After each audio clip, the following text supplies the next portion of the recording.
آج گفتگو کرتے ہیں کچھ خواتین کے بارے میں، خواتین کے حقوق اور ان کے امپاورمنٹ کے بارے میں۔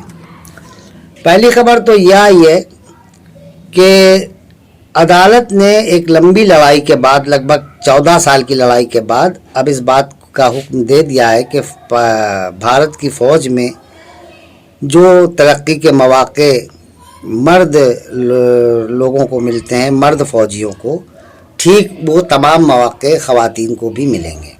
یہ تو ایک اچھی خبر تھی۔ دوسری بری خبر ہے، اور وہ خبر یہ ہے کہ ساؤتھ دلی میں ایک کووڈ سینٹر تھا جس کا نام رادھا سوامی کووڈ سینٹر۔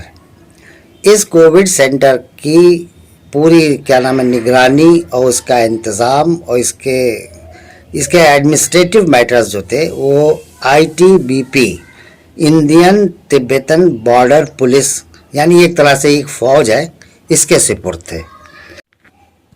اس کووڈ سینٹر میں بہت سے مریض بھرتی ہیں، اس میں ایک مہیلا وارڈ ہے، اس میں ایک 13 سال اور 14 سال کے بیچ کی عمر ہے ایک لڑکی، یعنی نابالغ، وہ بھی بھرتی تھی، اور اس میں ایک 19 سال کا ایک لڑکا بھی بھرتی تھا کووڈ کے مریض کے طور پر۔ لڑکی جب اپنے واش روم میں کسی ضرورت کے تحت، فطری ضرورت کے تحت گئی تو یہ پیچھے سے آیا اور اس نے آ کر اس لڑکی کو دبوچ لیا، زمین پہ گرا دیا اور اس کے ساتھ اس کی عصمت دری کی۔ اچھا، یہیں تک معاملہ ہوتا تو کوئی فرق نہیں پڑتا۔ ایک تیسرے شخص نے یہ تمام معاملات دیکھے اور ان کا ویڈیو بھی بنایا۔ دیکھیے بھارت کتنی ترقی کر رہا ہے ہمارا، کہ ہر چیز جو کچھ بھی وہ کر رہا ہے اس کو آن ریکارڈ کر رہا ہے۔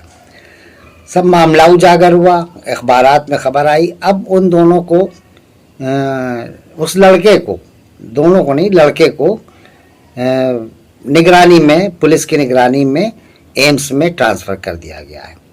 یہ ایک خواتین کے پوائنٹ آف ویو سے، لیڈیز کے پوائنٹ آف ویو سے، مہیلاؤں کے نظریے سے یہ ایک بری خبر ہے جو میں نے آپ کو سنائی۔ اب میں ایک اچھی خبر اور آپ کو سناتا ہوں۔ وہ خبر ہے سعودی عرب سے۔ گزشتہ دنوں سعودی عرب کی ایک عدالت نے یہ حکم جاری کر دیا۔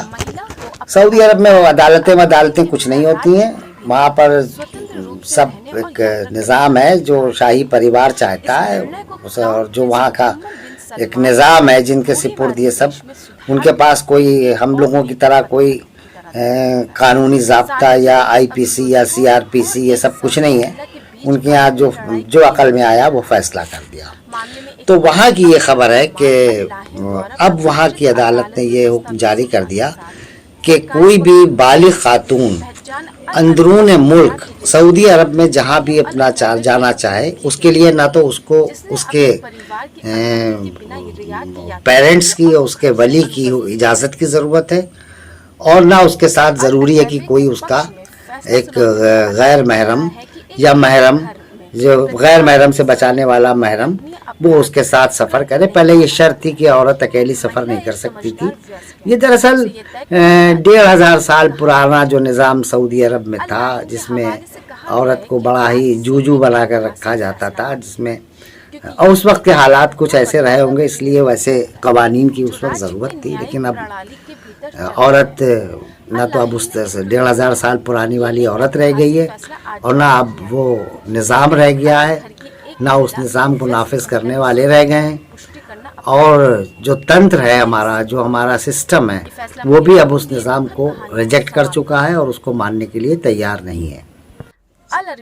میں بہت ہی اچھا سمجھتا ہوں سعودیہ کے کراؤن پرنس محمد بن سلمان کو، کہ وہ ایک پڑھے لکھے انسان ہیں۔ انہوں نے باہر کی دنیا، اپنا کراؤن پرنس ہونے سے پہلے انہوں نے باہر کی جدید دنیا اور جدید دنیا کے تقاضے اور جدید سماج کس طرح سے قائم کیا جاتا ہے، ان سب کی انہوں نے باہر جا کر کے اپنا سب اسٹڈی کی، اور انہوں نے خود محسوس کیا کہ یہاں پر یہ سخت گیر معاشرہ جو ہے یہاں پر قائم نہیں ہو سکتا ہے، بہت دن تک اس کی بنیاد نہیں رہ سکتی۔ اس لیے انہوں نے وہاں پر خواتین کو حقوق دینا شروع کر دیے۔ اب وہاں کی خواتین مارکیٹ میں، جس طرح سے ایران کی خواتین اپنے باہر نکل کر کے سبزی بیچ رہی ہیں، پریس کی دکان چلا رہی ہیں، کپڑوں پہ پریس کر رہی ہیں، یا کچھ ہاکرس ہیں کچھ خواتین اور دوسرے پیشوں سے وابستہ ہو گئیں جس میں وہ پہلے ان کو مناہی تھی. ٹھیک ایران کی طرح انہوں نے اپنے یہاں کی خواتین کو اختیارات دینا شروع کر دیے. اور سب سے پہلے تو اس میں انہوں نے خواتین کو جو ڈرائیونگ لائسنس جاری کیے، یہ بھی ایک اچھا قدم تھا. اور بہرحال یہ کہ اس سے خواتین، سعودی عرب کے خواتین کو بہرحال بہت ہی اچھا کام ہوا. اب ان کے پاس بہت سے کام ہیں جو وہ باہر نکل کر کے کر سکتی ہیں. جس سے اس کا سب سے بڑا فائدہ تو ایک یہ بھی ہوا کہ ان کے جو بہت سے اسٹورز تھے، جو وہاں کے بقالے تھے اور جو مطعم تھے، ان سب میں جو خواتین کے بجائے وہاں پہ باہر سے آ کر کے لوگ بنگلہ دیش، فلپین، پاکستان، ہندوستان سے جا کر کے لڑکے کام کرتے تھے، ان میں سے بہت سی جگہوں کے اوپر اب وہاں ان کفیلوں کے گھر کی خواتین جو ہیں وہ اپنی پوری حصہ داری کے ساتھ کام کر رہی ہیں اور کامیاب ہیں. یہ بھی سنیے، ابھی بہت سی خواتین کا انٹرویو آیا تھا، انہوں نے بتایا کہ نہیں صاحب شروع میں تو ہمیں تکلیف ہوئی، تھوڑا سا پرابلم ہوئی، ہر کام کے لیے کچھ ذمہ داریاں اور چیلنجز ہوتے ہیں، لیکن ہم لوگوں نے ان چیلنجز کو برداشت کیا اور فیس کیا، اور آج ہم جس طرح سے نظام چلنا چاہیے بہت بحسن خوبی وہ ہم اس پورے نظام کو چلانے پر قادر ہیں.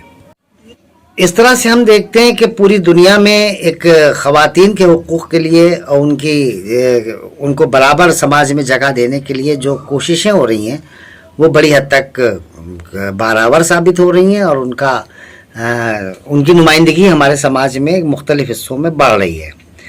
اور اب آپ غور کیجئے کہ پرانے نظام کتنے فرسودہ تھے. اب ہمارے بھارت میں پراچین کال میں، بلکہ پراچین کال کیا، آج سے 300 سال پہلے شوہر مر گیا تو عورت کو اس کی چتا پہ بیٹھ کر جلا دیا جاتا تھا. لیکن یہ ختم ہوا، اور اب دیکھیے کہ ہمارے ملک میں خواتین جو ہیں وہ اب فوج میں، یا اب وہ فوج میں ہر اس عہدے تک جا سکتی ہیں جس میں مرد فوجی ہوتے تھے. تو یہ سب چیزیں ہیں جنہوں نے ہمارے نظام کو بدلنے میں، ہماری دنیا کو بدلنے میں اور دنیا کو خوبصورت بنانے میں ایک بہت رول ادا کرنے کے لیے، جو علامہ اقبال نے کہا تھا کہ وجود زن سے ہے تصویر کائنات میں رنگ. تو یہ کائنات کے رنگ کو بدلنے والی کا رنگ جو ہے، آپ خود سوچئے کہ جس وقت سب ہم لوگ تھک ہار کر بیٹھے ہوئے تھے اور یہ سمجھ میں نہیں آ رہا تھا کہ یہ جو شہریت کا قانون ہے، جو NRC ہے، اس کا کیا راستہ نکلا جائے، تو آپ نے دیکھیے کہ ہماری خواتین شروع ہوا ہندوستان میں، بھارت میں، دلی میں شاہین باغ، اور شاہین باغ کہاں، شاہین باغ پوری دنیا میں پھیل گیا. اور اب تو یہ خبر آ رہی ہے کہ شاہین باغ دوبارہ جیسے ہی یہ کووڈ کا تھوڑا اثر ختم ہوگا، شاہین باغ پوری طاقت کے ساتھ میدان میں آئے گا. اور ویلکم. اس سے پہلے 2010 سے اور 2018 یعنی 8 سال کا جو ریکارڈ موجود ہے، اس میں پتہ چلتا ہے گا کہ سعودی معاشرے کی تنگ نظری اور اتنے سخت قوانین، اور اس میں خواتین کو اتنا زیادہ استحصال اور پریشان کرنے کا جو قوانین تھے، ان سے بغاوت کر کے ہر سال 1000، 1500، کبھی 500 خواتین جو ہیں وہ بہت زیادہ پیسہ دلالوں کو دے کر کے کسی طرح سے اس ملک سے بھاگ جاتی تھی، اور بھاگ جانے کے بعد وہ چلی جاتی تھی آسٹریلیا، نیوزی لینڈ، لندن یا اور دوسرے ممالک میں جہاں بھی ان کو ضرورت ہوتی تھی، جہاں ان کے کوئی جان پہچان والا یا کوئی پہلے سے مددگار موجود ہو. تو اور یہ انٹرنیٹ کی وجہ سے تو بہت ہی پاسبل ہو گیا تھا. جب یہ اپنے گھر سے بغاوت کر کے نکلنا چاہیں تو کہیں نہ کہیں سے ان کو آسرا دینے والے لوگ مل جاتے تھے. تو یہ جاتی تھی یہاں سے، اور جانے کے بعد یہ سب سے پہلے جا کر کے اسلام کو خیر بات کہتی تھی، اور یہ ایتھیسٹ بن جاتی تھیں، ملحد بن جاتی تھیں، خدا سب کو اور خدا کو اور باقی پورے مذہب کو بری باتیں اس کے خلاف کہتی تھیں. تو محمد بن سلمان نے جو اس تمام بے عزتی کو جو پوری دنیا میں ہو رہی تھی عرب خواتین کے حقوق کو لے کر کے، اس کا براہ راست اثر لیا، اور اس کے بعد سے انہوں نے اس میں اپنے معاشرے میں ایسی اصلاحات نافذ کی ہیں جن سے اب یہ امید کی جاتی ہے کہ ہمارے اس پورے نظام میں جو ایک خرابیاں موجود ہیں، جس میں خاص طور پر خواتین کے حقوق کو ختم کرنے، ان کو دبا کر رکھنے میں، ان کو کچلنے میں اور ان کے ساتھ وہ وحشیانہ سلوک کرنے میں. حالانکہ آج بھی ہزاروں خواتین کے معاملات ایسے ہیں. پاکستان میں تو بہت ہی بری حالت ہے. وہاں کے جو قبائلی نظام میں جکڑی ہوئی خواتین ہیں ان کو تو آپ سمجھیے کہ ایک جس کو چاہو مار دو. بھائی سگے باپ مار دیتے ہیں اپنی عورتوں کو. قندیل بلوچ کا معاملہ تھا. میں نے آپ کو اس سے پہلے اسما جہانگیر والے معاملہ کو بتایا تھا کہ ان کے چیمبر میں گھس کر کے ایک بھائی نے اپنی بہن کا قتل کر دیا. اور یہ کیا نام ہے، قندیل بلوچ ایک لڑکی تھی، اس کو اس کے سگے بھائی نے قتل کر دیا کیونکہ وہ فیس بک پر آ گئی تھی. یہ سب باتیں ہیں جن کو آپ دیکھیے گا تو پتہ چلے گا کہ خواتین کو اب جس طرح سے پیر کی جوتی سمجھ کر کے رکھا جاتا تھا اور ایک جانور کی طرح باندھ کر کے اس کو رکھا جاتا تھا، اب یہ وہ دور گیا. اب آپ کو نئے زمانے میں ان کو اپنے حقوق کی جد و جہد میں جو لگی ہوئی ہیں ان کو دینا پڑے گا. اور خود پاکستان میں جو اس وقت معاشرہ ہے اس میں بڑی بغاوت ہے. وہاں ہر سال ایک خواتین مارچ نکلتا ہے. اس کے آپ جو بینرز ہوتے ہیں، جو پلے کارڈز ہوتے ہیں، ان کو پڑھیے آپ تو آپ کے سمجھ میں آ جائے گا. انٹرنیٹ پہ پڑھا ہوا ہے، آپ ان کو سرچ کیجئے کہ پاکستان میں جو 9 مارچ کو یوم خواتین کے دن جو مارچ نکلتے ہیں وہ کیا ہوتے ہیں. ان کے اوپر جو لکھا ہوا ہے ان کے پلے کارڈز پہ ان کو دیکھیے، اس میں کتنی بڑی تعداد میں عورتیں شریک ہوتی ہیں. اور یہ کہنے کا مطلب یہ کہ اب وہ ایک دنیا جو بدل رہی ہے تیزی کے ساتھ، اس میں ہمیں خواتین کو برابر کے حقوق دینے پڑیں گے. اور اگر ہم جب تک اس کے لیے نہیں، اگر اس میں اڑنگے بازی کریں گے تو آپ یقین جانیے کہ یہ عورت جو ہے وہ تمام مذاہب کا باجا بڑی آسانی کے ساتھ بجانے میں کامیاب ہو جائے گی.